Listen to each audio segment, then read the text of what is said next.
अस्सलाम वालेकुम, welcome back to one pages course. Guys आज हमारे कोर्स की 9th वीडियो है जिसमें हम बात करने वाले हैं यूज़र सिग्नल्स या यूज़र बिहेवियर की। इसमें मैं आपको बताऊंगा कि यूज़र सिग्नल क्या होता है, यूज़र सिग्नल किस तरीके से हम इम्प्रूव कर सकते हैं। उसके अलावा मैं आपको इसमें बताऊंगा कि एंगेजमेंट रेट क्या होता है, बाउंस रेट क्या होता है एंड स्पैमी कंटेंट क्या होता है, किस तरीके से हमने स्पैमी कंटेंट से बचना है। वीडियो के लास्ट में मैं आपको बताऊंगा कि प्रैक्टिकल टिप्स मैं दूंगा कि किस तरीके से आप यूज़र सिग्नल्स को आप इम्प्रूव कर सकते हो। सो वीडियो को एंड तक लाजमी वॉच करना। तो बाय द वे, अगर आप बिजनेस ओनर हो, हमसे प्रोफेशनल सर्विस लेना चाहते हैं तो आप हमारी वेबसाइट globalnetwork.com विजिट कर सकते हैं। यूजर सिग्नल्स का क्या मतलब है? यूजर सिग्नल्स कुछ मैट्रिक्स या इंडिकेटर्स होते हैं जिससे हमें पता चलता है कि जो भी यूजर हमारी वेबसाइट पर आता है वो क्या कर रहा है। जब भी हमारी कोई वेबसाइट पर कोई यूजर आ रहा है तो वो कितना टाइम तक हमारी वेबसाइट पर टाइम स्पेंड कर रहा है, क्या वो कोई पेजेस देख रहा है, कि कितनी देर के बाद वो एग्जिट कर रहा है हमारे हमारे वेब पेज, हमारी वेबसाइट से। और उसके अलावा यहाँ से पता चलता है कि क्या उसने कोई फॉर्म सबमिट किया है या नहीं, क्या उन्होंने कोई फॉर्म सबमिट किया है या नहीं, कि या कुछ चीज़ परचेज की, कुछ चीज़ डाउनलोड की है, वो सब हमें यूज़र सिग्नल्स में हमें पता चलता है। उसके उसके बाद आ जाते हैं यूज़र सिग्नल से क्या होता है। यूज़र सिग्नल से यानी कि अगर यूज़र सिग्नल्स को सर्च इंजन से लाइक गूगल यूज़र सिग्नल्स को गूगल देखता है और डिसाइड करता है कि ये कंटेंट यूज़फुल है, हेल्पफुल है या नहीं। फिर है एंगेजमेंट का क्या मतलब है? एंगेजमेंट का मतलब है कोई यूज़र हमारी वेबसाइट पर, हमारे वेब पेज पर आ रहा है तो वो क्या कर रहा है, यानी कि कितना टाइम स्पेंड कर रहा है, क्या वो किसी लिंक पर क्लिक कर रहा है, किसी बटन पर क्लिक कर रहा है, कुछ स्क्रॉल कर रहा है या कोई और वेब पेज देख रहा है, तो ये एंगेजमेंट माना जाता है। एंगेजमेंट 10 सेकंड से ज़्यादा अगर कोई यूज़र आपके वेब पेज पर टाइम स्पेंड करता है तो वो एंगेज सेशन माना जाता है। सो ये आप GA4 में देख सकते हैं। GA4 यानी कि गूगल एनालिटिक्स GA4 में आप ये सब कुछ देख सकते हो। लैपटॉप पे जाके हम देखते हैं कि ये किस तरीके से प्रैक्टिकली यहाँ पर आपको दिख रहा होगा। ये मेरे गूगल एनालिटिक्स में मैं आ चुका हूँ। यहाँ पर नीचे जैसे रिपोर्ट्स वाले सेक्शन के अंदर जाएंगे, रिपोर्ट्स वाले सेक्शन में यहाँ पर नीचे व्यू यूजर एंगेजमेंट का यहाँ पर जैसे क्लिक करते हैं, यहाँ पर पेजेस है, स्क्रीन पेज पर यहाँ पर आपने क्लिक कर देना है।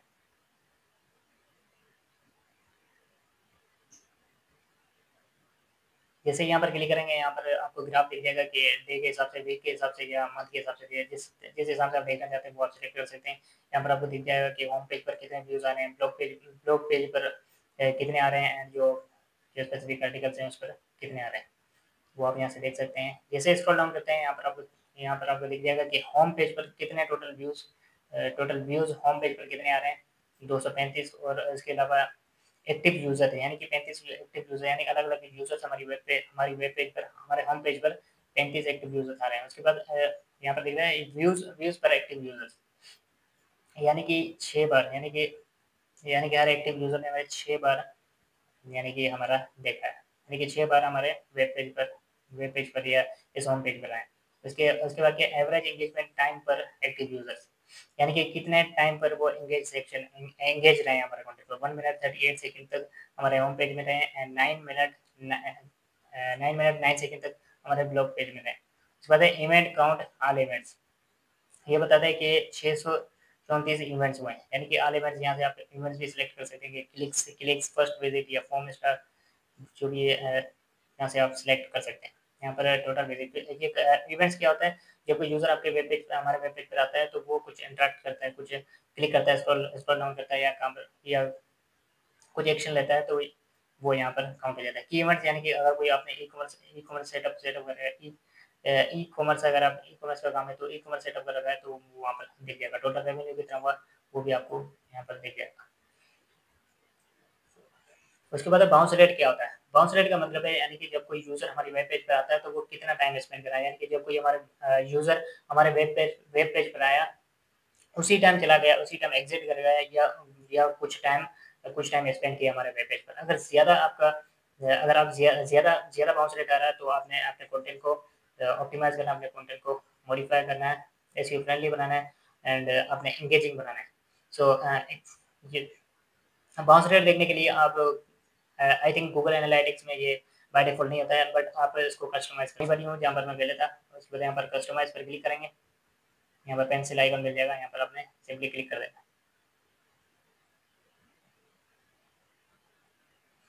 जैसे क्लिक करेंगे, यहाँ पर नीचे मैट्रिक्स पर क्लिक करें। नीचे ये बाउंस रेट मैंने ऐड कर रखा है, इसको मैं आपको करके दिखा देता हूँ।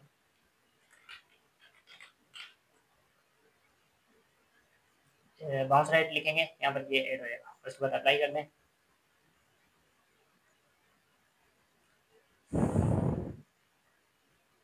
अप्लाई करने के बाद सेव पर क्लिक करें। सेव एज न्यू रिपोर्ट करना चाहते हैं या सेव एज करंट रिपोर्ट। जैसे थोड़ा सा स्क्रॉल डाउन करेंगे, यहाँ पर आपको दिख जाएगा कि बाउंस रेट कितना है, कितना परसेंटेज वो आपको यहाँ पर दिख रहा होगा। एआई जनरेटेड स्पैम कंटेंट क्या होता है? एआई जनरेटेड स्पैम कंटेंट का मतलब है, यानी कि जब आपने कोई कंटेंट लिखा, जब आप एआई से कंटेंट लिखते हैं, मैं आपको ये नहीं कह रहा कि आप एआई से कंटेंट ना लिखें, आप एआई से कंटेंट लिखें, बट स्पैमी कंटेंट ना लिखें। एआई कंटेंट जब आप एआई से कंटेंट लिखते हैं तो वो स्पैमी कंटेंट इस तरह होता है जैसे कि वो यूजफुल नहीं है, वो यूजफुल ना हो, वो हेल्पफुल ना हो, तो ये हो जाता है स्पैमी कंटेंट। तो आपने हमेशा कंटेंट इस तरीके से लिखना है कि वो हेल्पफुल हो, हाई क्वालिटी कंटेंट हो, एंड जो भी रीडर्स, जो भी यूजर्स हमारा कंटेंट वो पढ़ें तो वो किसी और वेबसाइट पर ना जाए, हमारा ही कंटेंट से रीड करें और वो सारी इन्फॉर्मेशन वहाँ से मिल जानी चाहिए। उसके बाद है डुप्लीकेट कंटेंट। जब आप एआई से कंटेंट लिखते हैं तो वो डुप्लीकेट नहीं होना चाहिए। डुप्लीकेट कंटेंट का मतलब है यानी कि किसी और वेबसाइट से सेम कंटेंट वो आपका नहीं होना चाहिए। ये आप चेक करने के लिए आप duplicate.com पर जाके आप चेक कर सकते हैं। अगर कोई वहाँ पर कोई प्लेगरिज्म आता है तो आप क्विलबोर्ड में जाके पैराफ्रेज कर सकते हैं, उसको आप चेक कर सकते हैं ना। यूजर इंटेंट को समझ कर अपना कंटेंट लिखें, यानी कि अपने कंटेंट को, जो भी आप कंटेंट लिखना चाहते हैं, जैसे आप सर्विस पेज के लिए कोई कंटेंट लिखना चाहते हैं तो आप ट्रांजैक्शनल इंटेंट पर फोकस करेंगे। अगर आपको कोई इन्फॉर्मेशनल ब्लॉग पोस्ट है तो आप उसके लिए फोकस करेंगे इन्फॉर्मेशनल इंटेंट पर।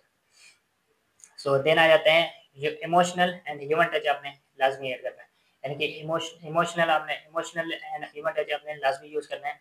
जैसे कि आपने कोई कंटेंट लिखा है, ऐसे ही आपने अपलोड नहीं कर देना है। जैसे कि आपने एआई जनरेटेड लिखा तो उसके अंदर आपने इमोशंस यूज़ करने हैं, उसके अंदर आपने ह्यूमन टच ऐड करना है, ताकि वो एआई जनरेटेड ना लगे, स्पैमी कंटेंट ना बने। एआई कंटेंट आप लिख सकते हैं, बट अब एआई से कंटेंट स्पैमी कंटेंट ना होना चाहिए। AI content completely Google Google कह रहा है कि एआई का कंटेंट आप कहीं से भी लिखो, लेकिन हाई क्वालिटी हेल्पफुल कंटेंट हो, स्पैमी कंटेंट ना हो। उसके बाद आ जाते हैं कि कैसे आप यूजर सिग्नल्स को आप इम्प्रूव कर सकते हैं। यूजर सिग्नल्स को इम्प्रूव करने के लिए आपकी वेबसाइट फास्ट लोड होनी चाहिए। पेज स्पीड सुधारें। अगर पेज लोड होने में ज़्यादा वक्त लगे, यूज़र निकल जाएगा, यूज़र जल्द से जल्द एग्जिट कर जाएगा। तो आपकी वेब पेज का पेज स्पीड अच्छा होना चाहिए। रीडेबल लेआउट, यानी कि आप अपने कंटेंट के अंदर हेडिंग्स यूज़ करें, शॉर्ट पैराग्राफ यूज़ करें, ज़्यादा लॉन्ग पैराग्राफ्स नहीं होना चाहिए, बुलेट पॉइंट्स यूज़ करें, वाइट स्पेसेस प्रॉपर यूज़ करें।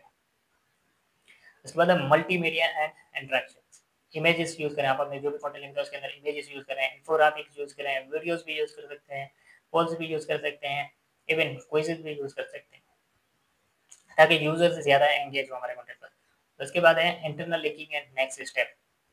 एंड ऑफ आर्टिकल पे रिलेटेड आर्टिकल्स या नेक्स्ट स्टेप दिखाएं, यूज़र को दूसरे पेजेस पे ले जाएं, यानी कि रिलेटेड आर्टिकल अगर कोई, लेकिन मेक श्योर कि आपने रिलेटेड आर्टिकल्स के लिंक लगाना है, कोई रिलेवेंट आर्टिकल के आपने लिंक नहीं लगाना। आई होप कि आपको ये वीडियो पसंद आई होगी, जिसमें मैंने आपको बताया कि यूजर सिग्नल क्या होता है, किस तरीके से हम यूजर सिग्नल को इम्प्रूव कर सकते हैं, इस्लामिक कंटेंट क्या होता है, सब कुछ मैंने आपको इस वीडियो में बताया है। अगर आपको ये वीडियो पसंद आई तो लाइक, सब्सक्राइब एंड शेयर लाजमी करेगा। अगर कोई भी आपको क्वेश्चन है तो आप कमेंट कर सकते हैं। मिलते हैं नेक्स्ट वीडियो में, जिसमें मैं आपको बताऊंगा, नेक्स्ट वीडियो में मैं आपको बताऊंगा एईओ, आंसर इंजन ऑप्टिमाइजेशन, जो कि बहुत ही ज़्यादा इंपॉर्टेंट टॉपिक है। उसका ट्रेंड भी अभी 2021 में उसका ट्रेंड भी चल रहा है। तो मेक श्योर कि आपने चैनल को सब्सक्राइब किया।